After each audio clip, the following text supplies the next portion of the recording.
Well, good morning to Jaun and Mandla and Jaun, who are with me here in the studio today. And we've started something called What If? Because I think very often things happen at a school and maybe they're things out of the ordinary that we don't expect. And we can panic sometimes just because of a lack of information. So, Jaun, you had an interesting development at one of the schools in the region that you oversee, where government officials arrived at the school and started making claims about the validity of the school and its registration. Tell us a little bit about what happened there. Yes, Graham, thank you for the privilege and the honor. I think the area that I oversee is the Free State, Northern Cape and Northwest areas. And just a few weeks ago or a few days ago, I went to go and visit the schools in the Northern Cape. And one of the schools there told me about the visit that's going to come up from Department of Education that asked them, listen, we're coming this and that date. And they asked for a few pointers. What are they to say? And I informed them of the normal protocol of having to do it. And what happened is when they actually arrived, they arrived with 4 officials that pitched up on the day, but going guns blazing, claiming that the school wasn't legitimate, claiming that the school was not allowed to operate and wasn't even supposed to be registered with the Department of Education, that the school wasn't supposed to be part of the church itself, and also claiming that the school is not registered in the proper way and cannot run the alternate curricula that we are running as ACE. And yeah. Wow. What was the response from the leaders of the school? Because they obviously contacted you in a bit of a panic. And obviously very distraught. Yes. Having the statements made that we'll close down the school because there's no legal right for it to operate. So the principal of the school emailed me, or actually tried to phone me immediately, but then also send me a long email with all the stuff that they said, and absolutely in panic and a distraught. And I even know, having run my wife running our own school, when the department pitches up, it's all fear and all fear stations, and everybody's like, what should we do? Almost as if we're intimidated by. Right. And so she was quite an emotional state, and sent an email, and we directly communicated with Mr. Mtembu that helped us and that replied, and I'm sure he's going to talk about that now.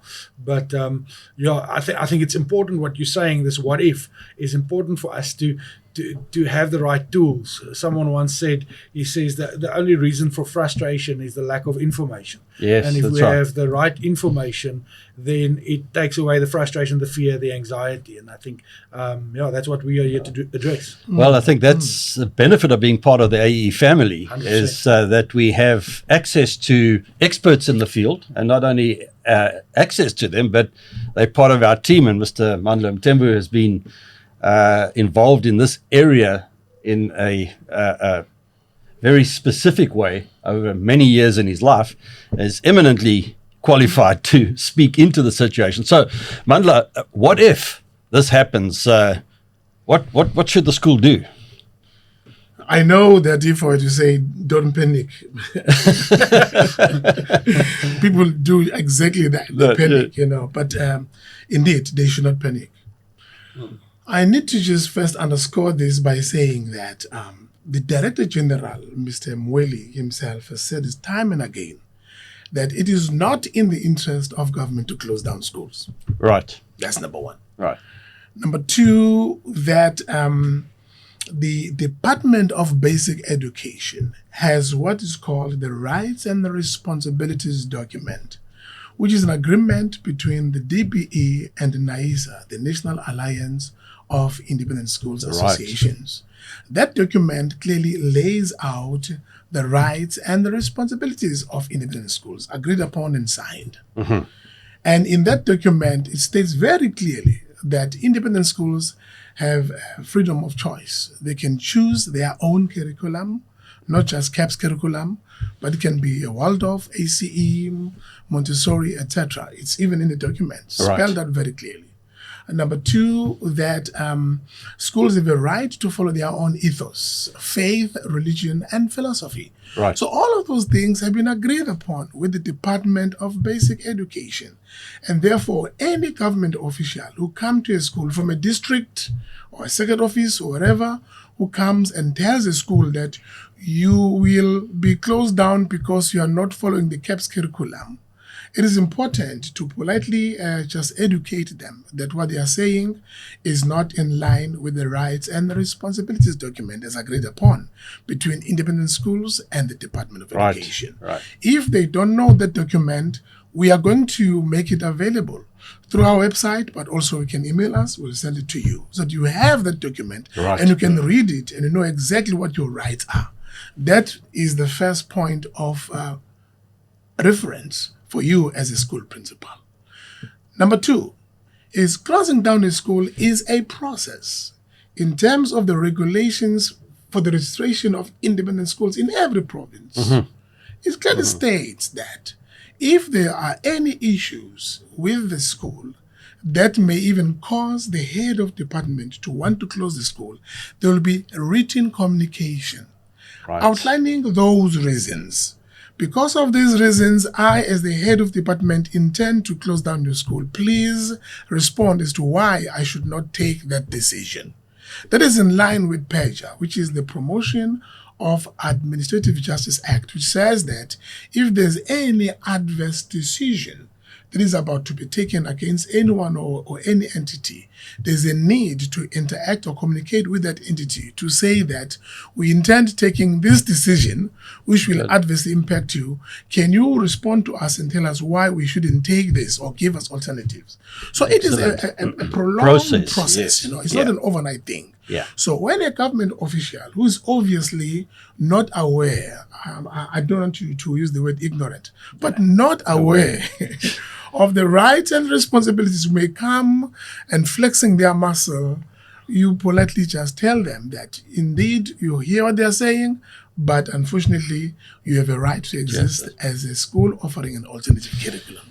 Well, I think it's interesting that, you know, as these things happened, the saying goes, forewarned is forearmed. Indeed. Is when we know that something like this could happen, we need to be ready with a plan of action. And I have with me right here the in-depth study that was done on the ACE curriculum and how it meets the outcomes of the national curriculum statement in the foundation phase, the intermediate phase, the senior phase, and the FET phase.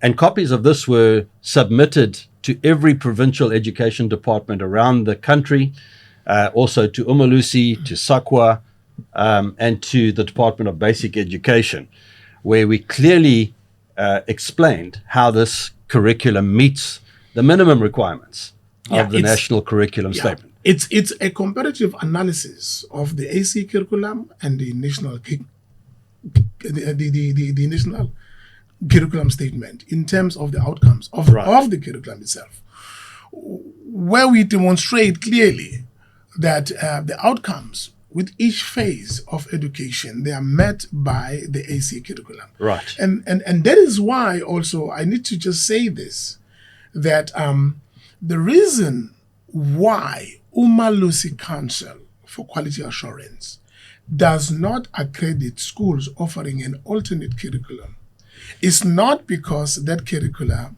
is bad or substandard. Right. Exactly. You know. Yeah.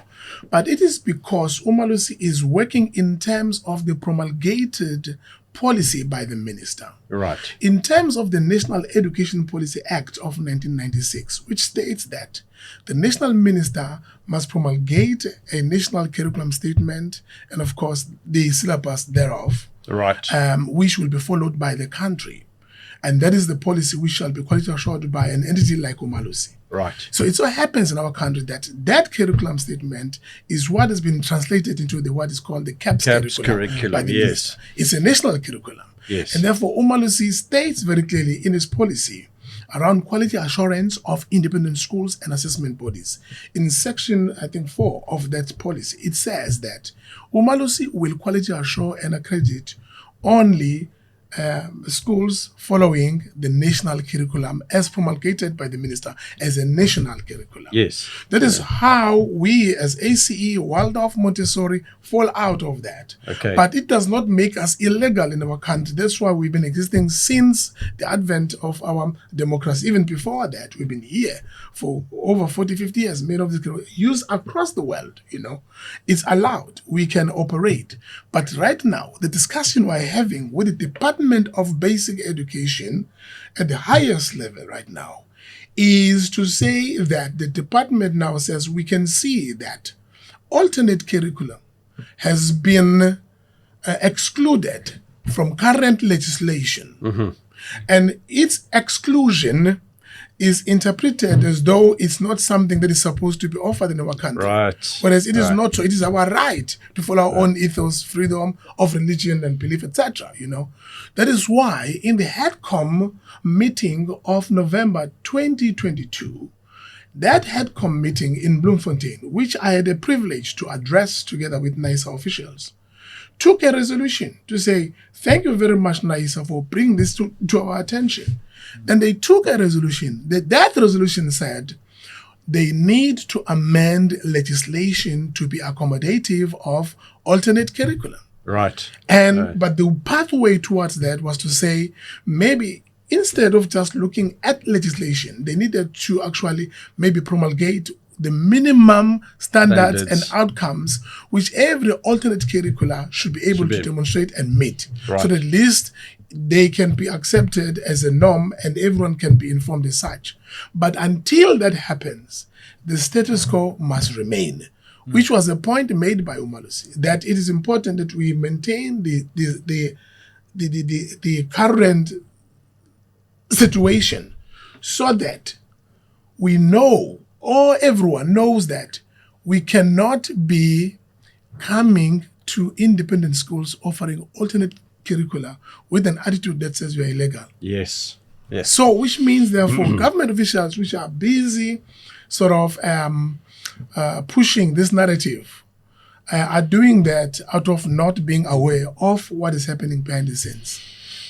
Well, I think these are the days that we live in, and I believe that we will perhaps have this happen again. But I think being respectful to the officials that are doing their job, but perhaps are uninformed, as you say, with regards to where we're at. The question, or the answer to the question, what if, I believe is, firstly, have your facts together, get a copy of the rights and responsibilities of independent schools, have it on hand, and then secondly, have the communicate with your EduZone. Yeah, communicate with your As a EduZone manager, obviously, and the EduZone will communicate with the AE Association, and we're there for you. 100%. So don't get nervous, don't begin to panic. You're part of something much bigger than just your school, and we know that God goes before us as well. Yes. Yeah. Just a parting point is, if by any chance, while the government officials are present in the school making such threats, if you are able to phone our office and put us on the line with them, yes, we can be able to talk to them, and we will be able to take them through and educate them so that at least they also become as informed as we are. Excellent. Well, it's been great chatting about what if. For sure. And we hope to have more of these coming along in the near future. God bless you. Thank you, Jaun, for being with us. Thank you, Mandla. And to all of you out there that are doing the amazing job in continuing to promote the Word of God in the lives of young people through Christian education. Keep up the good work, and we'll be here for you. God bless.